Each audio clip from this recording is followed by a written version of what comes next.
सुमन TV. आज अपने साथ प्रमुख रुद्राक्ष विशेषज्ञ, वेद गणित शास्त्र के ज्ञाता, कई राष्ट्रीय और अंतर्राष्ट्रीय पुरस्कारों से नवाजे गए डॉक्टर पांडुरंगा राव जी।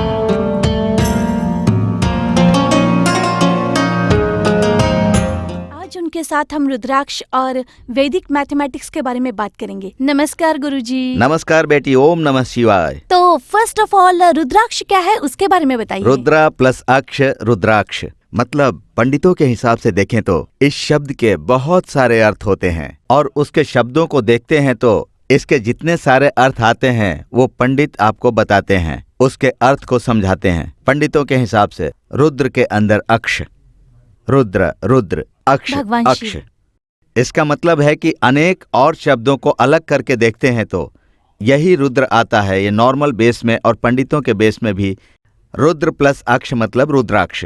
रुद्र के आंखों से आया हुआ पानी के बूंद ये दुख का आंसू नहीं बल्कि ये खुशी के आंसू हैं, हमारे आनंद के प्रतीक हैं। हमारे आंसू अलग अलग आते हैं, इमोशन वाले आंसू अलग आते हैं, ये आंसू अलग होते हैं, दुख के अलग और खुशी के अलग। ऐसे ही अगर हम आँखों को बंद नहीं किए तो आँखों में हवा लगने की वजह से भी आंसू आ जाते हैं।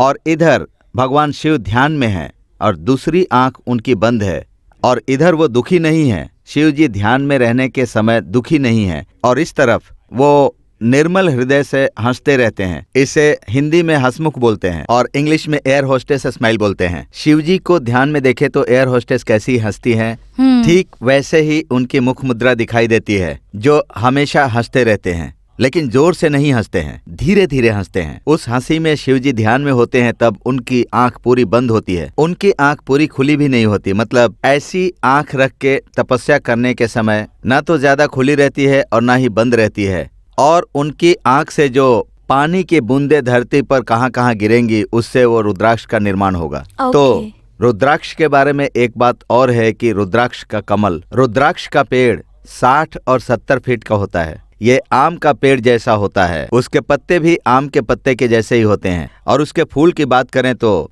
उसके बहुत ही सुंदर फूल होते हैं और उसके फूल इतने अच्छे होते हैं कि सारे मिलकर अगर देखें तो फूलों की अलग अलग पंखुड़ियां मिलकर आपस में ब्लू कलर की हो जाती हैं और फिर थोड़े दिन के बाद वो अंदर से नीला हो जाता है और उसके अंदर एक स्किन और अंदर पल्प, उसके अंदर एक सीड बन जाता है और वही बाद में रुद्राक्ष का रूप ले लेता है, वही रुद्राक्ष है। इसके महत्व के बारे में बात करें तो कोई भी पेड़ वो कितना भी हाइट का क्यों ना हो उसका फल नीचे ही गिरता है। ये ऐसा नहीं है, उसका फल पेड़ के नीचे नहीं गिरता और इसके बारे में बहुत से लोगों को पता नहीं है कि वो क्या है। रुद्राक्ष पेड़ के नीचे डायरेक्ट नहीं गिरता, वो पेड़ से थोड़ा दूर जाकर गिरता है, जैसे फेंका गया है। आप में से कोई प्रैक्टिकली उसे कलेक्ट करना चाहे तो रुद्राक्ष के पेड़ के नीचे नहीं होता है बल्कि पेड़ से थोड़ा हटकर गिरता है।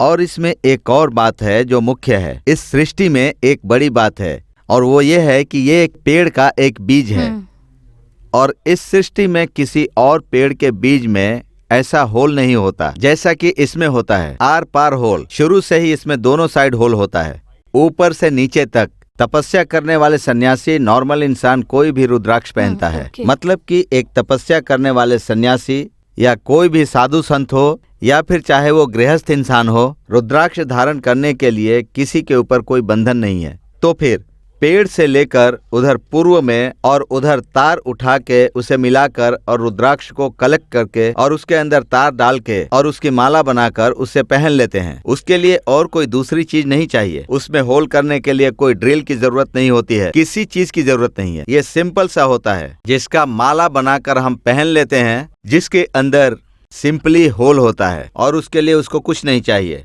पहले से ही माला बनाने के लिए उसमें होल होता है, वो बहुत स्ट्रांग होता है। रुद्राक्ष कमजोर नहीं होता है, इतना मजबूत होता है कि 3 जनरेशन पहन सके। 4 जनरेशन में पानी डालने के लिए बोलते हैं, मतलब 200 साल तक कुछ नहीं होगा। 4 जनरेशन में उसको पानी में डालो या पूजा के मंदिर में रखो, ये बहुत स्ट्रांग होता है। वो इतना स्ट्रांग होता है कि उसमें होल बनाना इतना आसान नहीं होता। सृष्टि में रुद्राक्ष ही एक ऐसा बीज है जिसमें इतनी खासियत होती है, दूसरा कोई नहीं है। अब आगे इस बीज के बारे में विस्तार से और बातें करेंगे। ये बहुत ही इंटरेस्टिंग बात है। अच्छा। वैसे इसके बारे में हमने बहुत बात की है, लेकिन और भी बात करेंगे। अच्छा, तो अब रुद्राक्ष के बारे में मुझे और हमारे व्यूवर्स को भी पता चल गया है। और नेक्स्ट मतलब पहले जैसा हम करते हैं ऐसा ही मैं एक डेट ऑफ बर्थ बता उनका देती date हूँ of birth, आपको। कोई बात आप विद इन सेकेंड्स में उनकी हाँ, कुंडली हाँ, बता हाँ। दीजिए। 12/12/2010। दिसंबर 12 है, 2010 है। इधर मैं क्या बोल रहा हूँ कि हमारे धर्म ओह। और संप्रदाय में 12 साल का होने तक बाल अवस्था कहते हैं। हमारे भारतीय परंपरा में बाल अवस्था 12 साल तक की होती है, ओके। बाल अवस्था होती है। इसके बारे में अगर मुझसे पूछा जाए तो हम यही कहेंगे कि बच्चों की कुंडली देखना गलत है, लेकिन समझ में नहीं आता कि लोग ऐसी कुंडली ओके। को क्यों देखते हैं। मैं किसी को भी टारगेट करके ये बात नहीं बोल रहा हूँ, ठीक है। इसके बारे में पूछा तो इसके बारे में अब हम आगे बात करते हैं। ये बाल्यावस्था होता है। वैसे छोटे बच्चों की कुंडली देखना गलत है, लेकिन समझ में नहीं आता कि किस बारे में नहीं और किस बारे में हाँ करना है। मैं किसी को भी टारगेट नहीं कर रहा हूँ। ऐसी कुंडली को देखने की कोई जरूरत नहीं होती है। धर्म और संप्रदाय बोल रहे हैं कि 14 साल के बच्चे की कुंडली देखना मना है। बच्चे भगवान के रूप होते हैं और ऐसी कुंडली से बाहर लेकर ग्रंथों में 100 बातें बोलते हैं, क्योंकि ये ठीक नहीं है, वो ठीक नहीं है, इस तरह की बातें। वो दोष है, ये दोष है, ये जप करो, वो होम करो। अरे उसकी कुंडली देखना ही मना है, फिर ये सब कैसे बात आती है। ओके। तो एक और इम्पोर्टेंट बात है, पुराने समय में एक ही परिवार में 10, 20 या और भी बच्चे होते थे। मतलब दर्जन या आधा दर्जन तो होते ही ठीक, थे ना। बराबर अब का। 1, 2 या 3, इससे ज्यादा नहीं होते। इन बच्चों के पेरेंट्स बहुत मुश्किल से और प्यार से देखभाल कर पाते हैं। ऐसे लोगों को मेरे जैसे लोगों के पास लेकर आते हैं और उनके पेरेंट्स उनके बच्चों के बारे में पता लगाने की सोचकर उनका भविष्य सुधारने आते हैं। और हम जैसे लोगों से पूछते हैं। तो अब जैसे मैं हूँ, मैं शिव जी की पूजा करता हूँ, शिव जी का अभिषेक करता हूँ, नहीं तो मैं ऐसे बाहर नहीं आता। तो ऐसे समय में एक पॉजिटिव एनर्जी होती है जो सच है। मेरे जैसे लोगों के मुंह से अच्छी बात ही आती है, उनको श्राप देने जैसा नहीं होता। मेरे जैसे लोगों के पास क्यों आते हैं? मेरे जैसे लोगों के पास आने का मतलब है कि एक अच्छा काम होने के लिए या अच्छी बात सुनने के लिए आते हैं। करेक्ट। तुम ठीक हो या तुम्हारी जिंदगी में तुमने ऐसा किया है तो और भी अच्छा होगा, ऐसा ठीक है। या फिर तुम्हारी कुंडली बहुत बेकार है, तुम किसी काम के नहीं हो, तुम्हारी शादी भी नहीं हो सकती है, शादी होगी तो बीवी भाग जाएगी, नहीं तो तुम्हारी पढ़ाई नहीं होगी, और इसके अलावा 4 साल तक तुम्हें जॉब भी नहीं मिल सकती है, तुम्हें और भी कोई परेशानी हो सकती है। तो ये सारी बातें बहुत गलत हैं, लेकिन हम यही सुन रहे हैं। ऐसा कुछ नहीं होता, ये सब बेकार की बातें हैं। चाहे कोई भी धर्म हो या फिर कोई भी संप्रदाय हो, आचरण नहीं होगा तो वो आचरण नहीं होता है। हम जिसको आचरण कहते हैं वही आचरण होता है। हम अपने लिए कैसे रहना है या सामाजिक धर्म को कैसे देखना है, या फिर हम अपने सामाजिक धर्म को और संप्रदाय को मिलाकर वेद के आधार को लेकर या वेद के आधार पर जिंदगी हम जी रहे हैं और हमारे वेद के आधार की जिंदगी चल रही है। हम इसी को कुछ फ्रेम कर रखे हैं और ये सब चीजें क्या है कि ये सिर्फ हमारे जीने के लिए ही हैं। अब एक पेपर वेट को पेपर के ऊपर कैसे रखते हैं, ऐसे ही इस धर्म और संप्रदाय को रखे हैं। उससे हमको डरना बिल्कुल नहीं है, हमारी जिंदगी को उपयोगी बनाना है।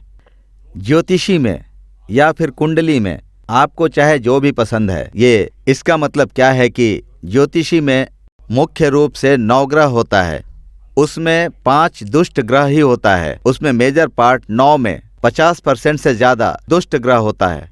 और इसे कैलकुलेट करते समय अर्धाष्टम में शनि, अष्टम में शनि, और नहीं तो शनि का दोष है, ऐसी बातें बोलते हैं। कुछ दोष, ये दोष, वो दोष, ये सब कुंडली में ही होता है। इसको अलग से देखना नहीं है, हमें कुछ निकालना नहीं है, हमें ऑन नहीं करना है। ये मेरे साथ क्यों होता है ये सोचकर कोई फायदा नहीं। अच्छा और बुरा दोनों ही होता है। बुरे को छोड़कर अच्छे को लेने के लिए धर्म बोलता है। और अब माँ घर में खाना बनाती है या तो फिर पत्नी खाना बनाती है। इसका पूरा मतलब यह है कि या तो हेल्दी फूड या टेस्टी फूड, हमें पसंद आने वाला खाना या तो पत्नी बनाए या माँ बनाती है, तो उसको खाकर हम लोग बीमार हो जाते हैं। खाने में कॉपर होगा, अल्कोहल भी हो सकता है या पॉइजन भी हो सकता है, ये सब मिलाकर ही खाना है फूड। इसमें अल्कोहल है इसीलिए तुम दारू पीते हो क्या? इसमें पॉइजन है समझकर ये खाना खाओगे तो तुम मर जाओगे, ये कहना गलत है। बहुत सारा कुछ वो है जो पॉइजन ही है, उसमें खाना भी। सो ये सब मिलाकर ही टेस्टी फूड होता है। इसी तरह ये सब मिलाकर ही एक ज्योतिष बनता है। ये सब मिलकर होता है, कुछ भी अलग से नहीं है, कुछ भी सेपरेट करना नहीं होता। तो इसमें महत्वपूर्ण बात यह है कि इन सब चीज़ों का कैसे उपयोग करना है। हमें हमारे पीछे का समय याद रखें, वर्तमान में रहकर भविष्य की बात करनी है, और इसी तरह करके इसको रखकर तुमको भविष्य की बात सोचनी है। तुम काम के लायक नहीं हो ऐसा कोई भी अगर बोले तो वो शास्त्र नहीं है। ज्योतिष वो भी है। शास्त्र कोई भी धर्म में हो तो वो धर्म भी नहीं है। अगर ऐसा कहें तो वो इंसान भी नहीं हो सकता। तो आज आपने बहुत अच्छी अच्छी बातें बताई रुद्राक्ष के बारे में, और ये बताया कि ज्योतिष 14 साल के बाद ही देखा जाता है। ये बहुत ही अच्छी बात बताई आपने हमें, तो उसके लिए thank you so much sir.